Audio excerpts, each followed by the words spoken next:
Hey, hey, Soul Tribe. Welcome back. I've got a really fun episode for us today. It is all about play. Yeah. In this fast-paced, productivity-focused world, play sounds like it has no place because we only talk about the discipline and hard work and change and going through the depths to do the hard things to create the life that we love. And play is the secret ingredient to achieving your dreams and also enjoying it while we're doing it. When we're kids, play is how we learn about the world. It's how we connect with others. It's how we express our creativity. And then somewhere along the way, we stop playing. We just focus on working hard, being productive. And play feels like either silly or a luxury. And I want you to think about your life in three categories: work, rest, and play.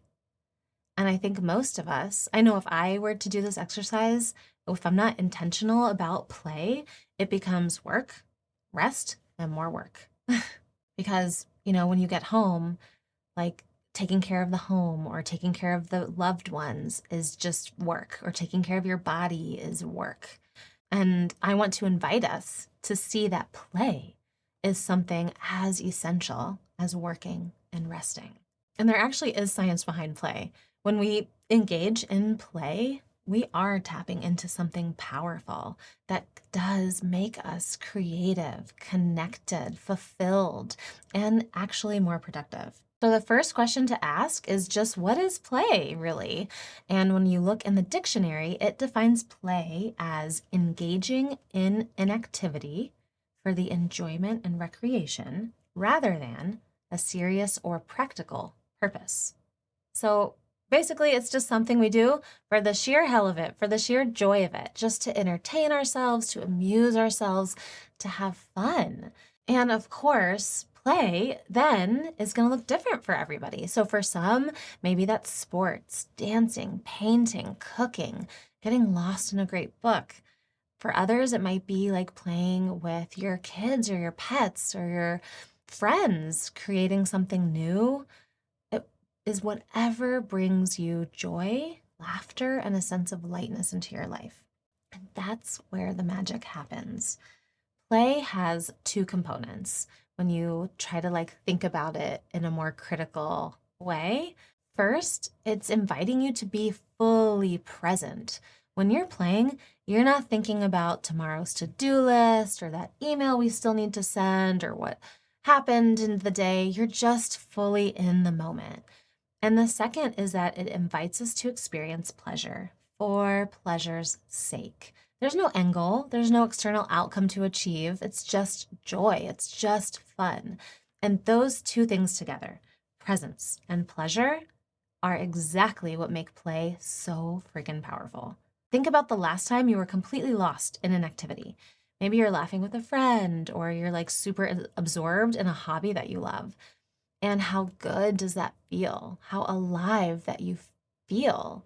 And that's what I'm talking about. When we allow ourselves to play, it's like hitting the reset button, and we give our brains a break from all the problem solving, from the constant thinking. And that break actually allows us to come back to our work with fresh energy, with new perspectives, and with a totally renewed focus. Research shows that play really does spark the part of our brain that, of course, is responsible for creativity, but it also helps the parts that are engaged in problem solving and complex thinking. So if you actually want to perform better at work, ironically, one of the best things you can do is play more.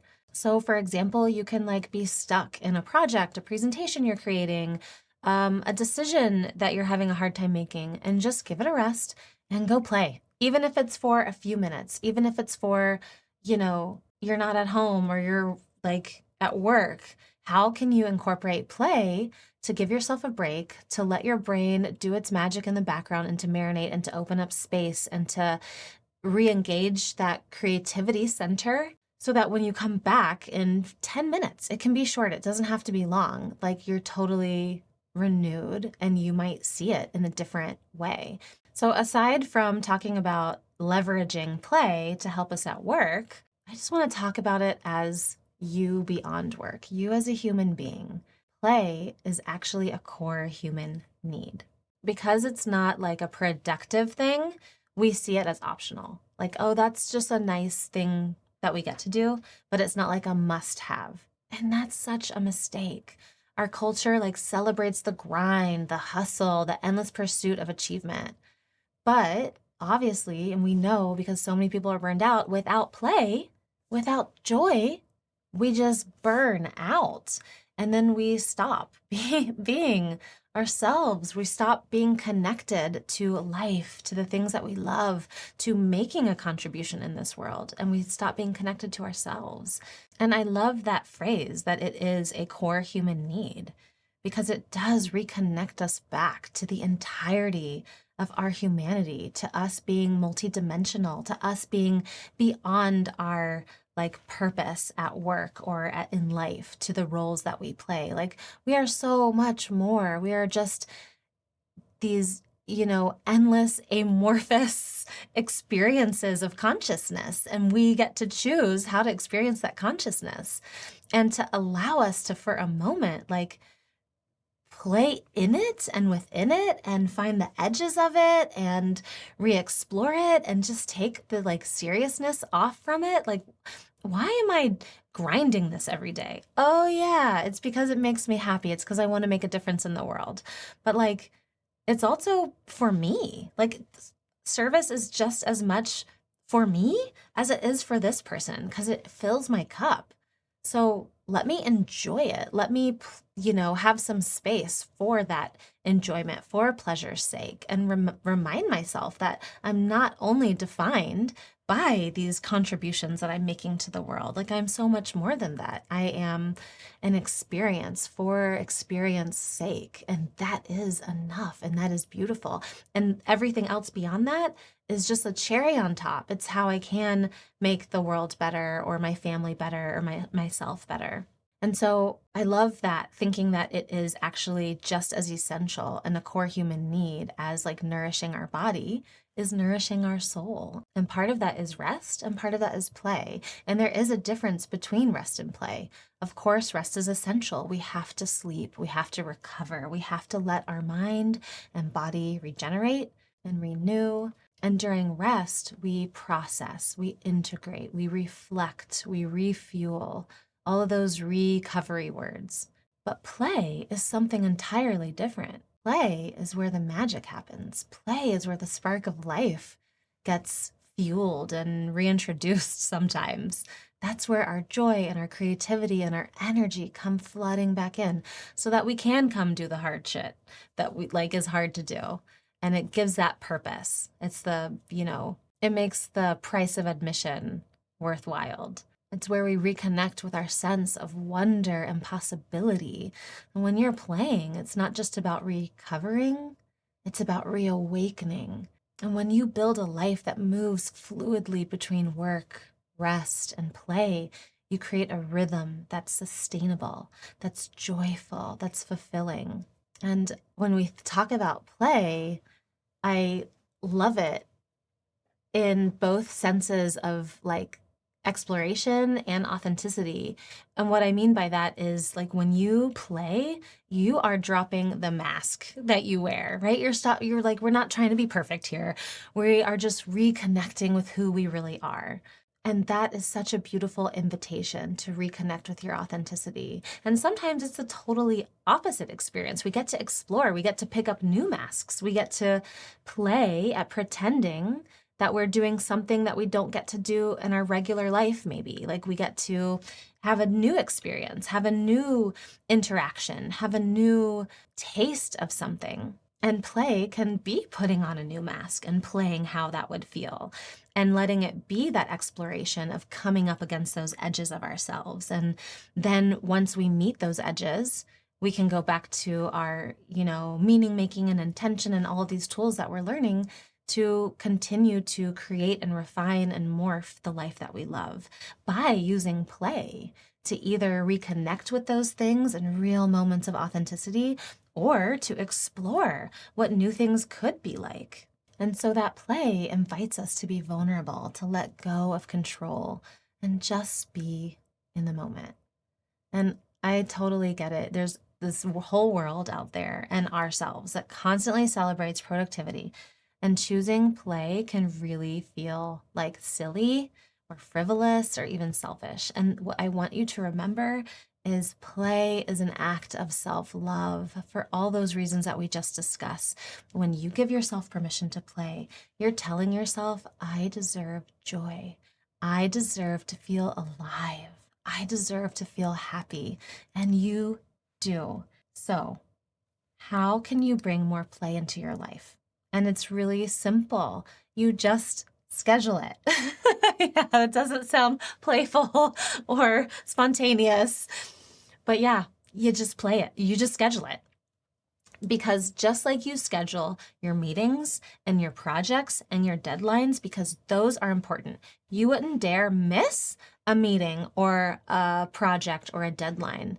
You might be someone who like schedules your workout. You schedule what time you're gonna, you know, take care of your loved ones, take care of the house or yourself, because all those things, we take them seriously and we give them priority. So in the same way that you have that mindset that like this is a non-negotiable, we do that for play. We have to start treating play as seriously and as non-negotiable as we treat all these other things in our life. And maybe it's just like a weekly dance class or just, a Saturday morning hike or just 15 minutes of doodling before bed, taking a break in the middle of your day at lunch to like play a card game with a friend or a neighbor or a colleague. Whatever it is, just make the time. It will be so much more impactful to take 10 minutes of play than to believe that it has to be this big thing and it has to be like totally set aside and it has to be only on certain days. Just whatever lights you up. Play should be fun. It's not another chore, it's not another task. And you can even just schedule the time block without anything in it, but just setting that side of time to say, okay, for this 5 minutes, I'm going to step away from this project, from this decision making, whatever, and I'm just going to allow myself to play and just drop into that. And maybe for some people, it's even hard to remember what they like to do to play because they haven't played in so long. And so one easy thing to do is like think back to when you were a kid. What did you love to do? What like got you so absorbed in the task that you totally forgot to do your homework or like you forgot to eat dinner or whatever? Was it painting, jumping rope, playing dress up? Like what makes you laugh even if it seems silly? How can you even introduce that or a flavor of that into your life right now? What makes you lose track of time? What makes you bring life back into your life? And the last thing with play is letting go of the need for it to be productive. Really embracing that play is about being in the moment. It's not about achieving anything or ticking it off like a list. It's just joy for joy's sake because you deserve that. And then get curious. Just see what happens. Give yourself a week, 2 weeks, a month to have like invite play in your life and see what happens. Do you come back to work or whatever it is you have to do and like show up better? Are you more efficient? Are you more creative? Do you work harder because you had that little bit of play? And then see. It's up to you. I hope this inspired you to invite more joy, more laughter, and more lightness into your life. And to remind yourself that play is actually not a luxury. It is a necessity. It's a core human need. And you are so much more than the roles that you play. You are this complex, deep, wonderful human who needs a little bit of play in your life to reconnect to that. So when you're making space for play, you're making space for you. Okay, in our ending tradition, just a few questions to ask yourself. But if you audited your day into those 3 categories, work, rest, and play, what would it look like? How much time do you spend in each one? Or what exactly would be in each category? What do you do to play? How can play make your life better? How and where can you schedule play into your day? And when you're thinking about scheduling it, get specific, like where exactly are you going to do it? Who are you going to do it with? How long is it going to be? What if it's like raining that day or that equipment is not available, what are your backup plans going to be? If you can think ahead of time, then when you get in the moment and you're like feeling shy and you're feeling like people are judging you or you're not sure, or like you're writing up against that deadline and you rather give that 10 more minutes to the task than to play, then you would have spent like good quality prefrontal cortex time thinking about all those specifics. And then when you get there, you won't even have to worry about like, shoot, what if people are looking at me and where do I go? And now this is broken. You would have thought it all out, taken care of your future self, and given them the opportunity to play. Okay? Wishing you all play, possibility, and peace, and wishing you to feel so, so supported and loved in this space, and so honored to be a part of your soul tribe. Sending you love and play. See you next week.